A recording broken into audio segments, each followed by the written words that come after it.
to the channel. Today in this video lecture we will learn the difference between in and at. Both the prepositions can be used to denote place. In is generally used to denote larger locations or areas. On the other hand, at is used to indicate specific point or location within a larger area.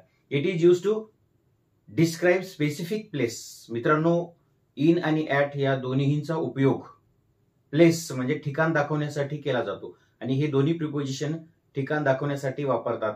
मग ठिकाण दाखवतात तर दोन्हीमध्ये काय फरक आहे तर in is generally use to denote larger locations, म्हणजे जे मोठी ठिकाणं आहेत तर त्याच्यासाठी आपण इन वापरत असतो. जसं की मोठी शहरं, देश किंवा राज्य यांच्या अगोदर आपण इन वापरायचं असते.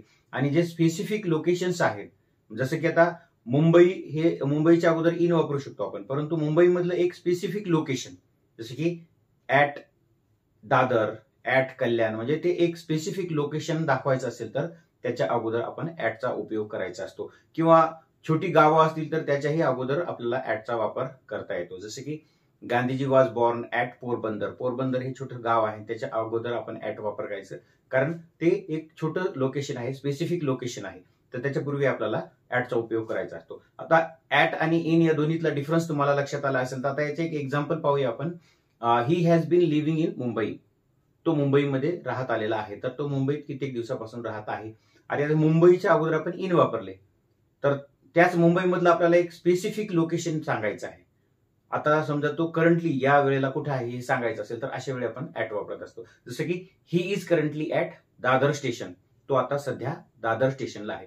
म्हणजे लार्जर एरियाच्या अगोदर आपण इन वापरायचं आहे आणि स्पेसिफिक लोकेशन असेल तर त्याच्या अगोदर आपण ऍट वापरायचे. तर त्यानंतर आणखी याचा उपयोग आहे.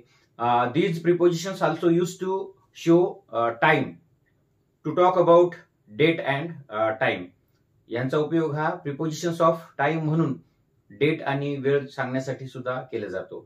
मग तरी याच्यातला फरक काय आहे तर इन जे आहे तर ते इन नॉन स्पेसिफिक टाइम दाखवण्यासाठी वापरतात. जसं की आता समजा मॉर्निंग आहे तर मॉर्निंग ही स्पेसिफिक 3-4 तासाची आहे. इव्हिनिंग आहे तर ते स्पेसिफिक 3-4 तासाचे आहे, तर त्याच्या अगोदर आपण वापरू शकतो. जसं की I always go to the market in the evening. मी सायंकाळी मार्केटला जातो. तर इव्हिनिंग हा स्पेसिफिक टाइम नाही, तर स्पेसिफिक टाइम सांगायचा असेल किंवा स्पेसिफिक एखादा वेळ सांगायचा असेल तर अशा वेळी आपण वाक्यामध्ये ऍटचा उपयोग करायचा असतो. At is use to denote specific time और स्पेसिफिक मोमेंट, जसं की मिडनाईट किंवा नून किंवा एखादा अवर सांगायचा आहे, एखादा तास सांगायचा आहे, तर ह्याच्या सुद्धा अगोदर आपण ऍटचा उपयोग करत असतो. जसं की I always go to the market in the evening. तर याच्यामध्ये इव्हिनिंग हा नॉन स्पेसिफिक टाइम होता म्हणून आपण इन वापरलं. मग ऍट कधी वापरायचं?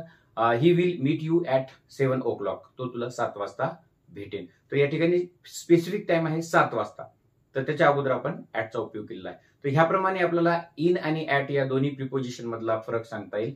These prepositions can be used to denote place and also to denote time. तर मित्रांनो, हे लक्षातच आलं असेल. अशाच व्हिडिओसाठी आपण चॅनल सबस्क्राईब करायला विसरू नका. पुन्हा आपण भेटणार आहोत एका नवीन विषयासह, नवीन टॉपिकसह. तोपर्यंत नमस्कार. Keep learning, keep growing.